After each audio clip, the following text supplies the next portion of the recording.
você olhar assim, os elementos constituintes da vida, eles são mais ou menos os elementos constituintes da Terra. Então, é o oxigênio, o hidrogênio, o carbono, enfim, o fósforo. Que é o que está nas estrelas, na exatamente, verdade. exatamente. Quase todos, eles batem assim, os principais ingredientes com os que estão nas estrelas. Então, efetivamente, a gente tem isso daí.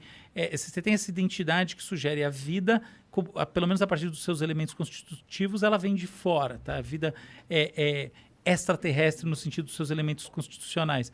Mas tem uma coisa que muita gente fala, que eu acho que faz sentido, que é que a Terra ela foi beneficiada por um grande solvente que é a água. E a vantagem desse é que é um solvente polarizado que ajuda as moléculas a se juntarem. E aí você tinha muita radiação, não tinha camada de ozônio aqui, né? Então, a gente inclusive tem um evento chamado a Grande Oxigenação. A Grande Oxigenação levou a explosão, matou as bactérias anaeróbicas que não precisavam de ar e gerou, foi um evento de assim, oxigenação do planeta. E foi aí que surgiu, diz a lenda, né, os eucariontes, né, que são esses organismos de núcleo organizado e tal, como a gente. Tá? Então é aí que os organismos multicelulares começaram a se desenvolver. Mas olhando esse primeiro pedaço, existe essa discussão mesmo que o Sérgio está colocando, e é muito verdadeira, que você tem uns elementos que vêm do espaço, mas isso não quer dizer que a vida é extraterrestre. A vida que existe na Terra, pelo que tudo indica, ela foi criada na Terra. Só que a Terra tinha condições muito diferentes. Entre elas, muita radiação. Entre elas, situações, por exemplo, vulcânicas, etc., que traziam ainda mais energia. De alguma maneira, essa energia foi responsável pela conversão do que ou melhor, do que é inorgânico em orgânico. Então, as primeiras estruturas orgânicas da Terra parece que surgiram na própria Terra. Tem uma coisa interessante, tem um cara que ficou até bastante famoso, chamado Craig Venter. Já ouviu falar de Craig Venter? O Craig Venter é um cientista, entre vários outros, que criou a vida, muito entre aspas. E como o Sérgio falou, não é a vida como a gente, mas efetivamente fez experimentos com sistemas que são inorgânicos, gerando através de energia, uma coisa muito controlada, muito simplificada, muito artificial, mas efetivamente compostos orgânicos com capacidade reprodutiva. Porque a gente precisa de duas coisas para ter vida, né? A gente precisa, primeiro, que ela se instaure, segundo, que ela se perpetue. E as duas coisas foram conseguidas em laboratório já faz tempo. Desde os anos 50, na verdade... Isso é interessante pra cacete. Desde os anos 50 a gente tem estudos disso, tá? Mas desde os anos 90, e sobretudo depois da virada do milênio, existem realmente aí desenvolvimentos do ponto de vista laboratorial que geram vida de maneira meio rápida. Então você consegue estudar esses ciclos com enfim, algumas gerações de desenvolvimento. Alquimia existe então, né? É muito louco essa porra, né? E o que é legal pensar... Homúnculos. Olha que interessante essa ideia. Quando eu vejo essas coisas, um negócio que me deixa assim, muito fascinado é o seguinte, beleza, então tá bom, então eu crio essas estruturas orgânicas, que basicamente quer dizer que ela tem carbono e ela, enfim, ela é auto-organizada, né? E ela se reproduz, ou melhor, ela gera gerações, tá? Então, ótimo. Mas para pensar uma coisa, eu ponho essas gerações no mundo e eu ponho pressões nesse mundo, tá? Então, por exemplo, eu vou reduzir um determinado elemento no ambiente. É bem possível que as coisas sigam por um determinado caminho. Quer dizer que essas pressões estão fazendo efeito. Que quer dizer que a evolução está fazendo efeito. Que quer dizer que a evolução vale mesmo nesses ambientes artificiais. E a evolução não tem uma mão em cima dela, ela é uma evolução por seleção natural. Que quer dizer que a seleção natural e a evolução como um todo precedem a vida. Para pensar isso. Não é a vida que... A vida não instaura a evolução. A evolução é um princípio que quando a vida está lá...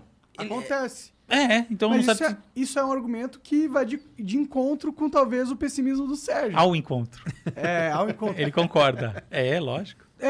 Na verdade, porque eu acho que de encontro, porque se um cara no laboratório consegue criar uma vida, quer dizer que criar uma vida não é tão difícil assim. Não, mas a vida, essa vida aí sim. É porque é uma vida... Por isso que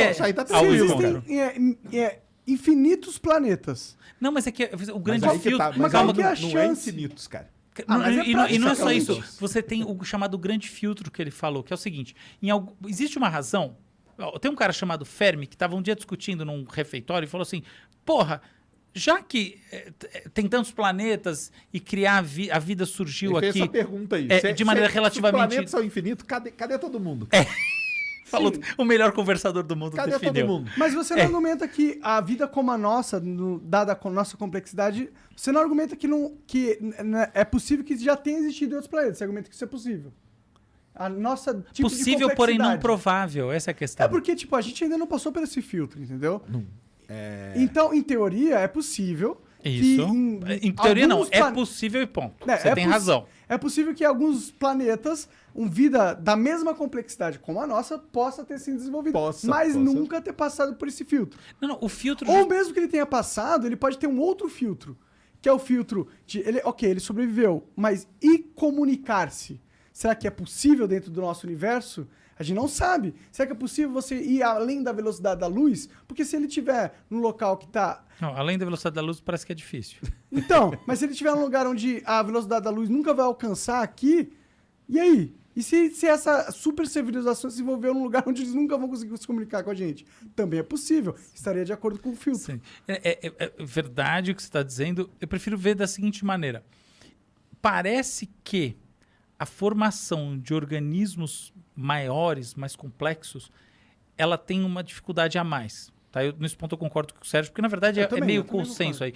É assim, existe um salto, que é um salto foda, que é você criar sistemas biológicos que progridem, tá? Que se estendem através das gerações. Isso é uma coisa absurda, mas não é que Craig Venter e qualquer outro cientista é Deus. Isso é uma coisinha. Existe uma outra coisa que é como é que eu gero aquilo que nós entendemos como vida, que é uma outra coisa. Vários tipos de organismo, eles proliferam, eles são assim, eles são assados, muitos são multicelulares, tem tecido, tem isso, tem aquilo, e eventualmente tem esses que são cognoscentes, eles conhecem as coisas como os mamíferos, etc, e outros mais. Mas isso daí parece que não é simples, parece que tem um gap probabilístico aqui, entendeu? A probabilidade vai decaindo e chega uma hora que ela decai muito.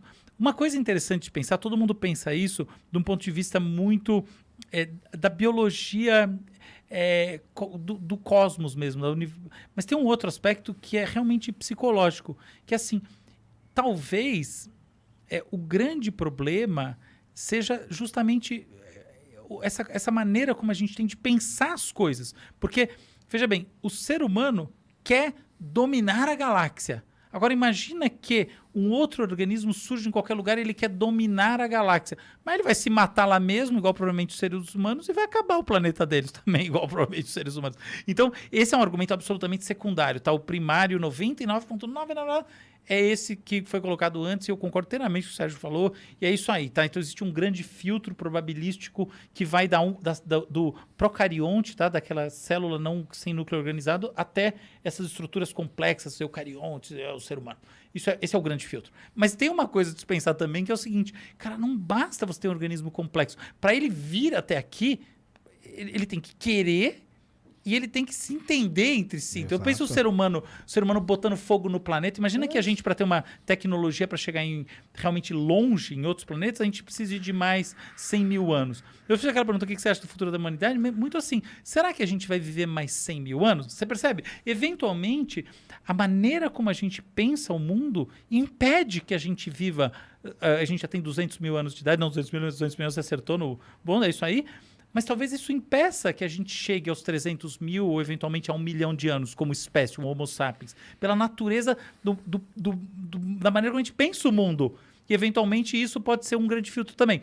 Absolutamente secundário, tá? Eu não acho que é. Mas é interessante pensar. Não, é interessante. Que a própria cognição da gente... Pensa assim, tá, então tem um outro ser humano do outro lado do mundo. Será que ele vai chegar aqui? Mas caramba, ele vai acabar com o planeta dele antes, vai se matar? Claro que não vai. Mas por isso que o pessoal hoje já coloca nas equações desse negócio de vida esse fator autodestruição. Exato. Que não era muito falado antes. Isso, agora é super. Agora o pessoal coloca muito. E aí quando você coloca esse fator na equação, cara, aí esse seu infinito aí, ele desaba, cara. Entendeu?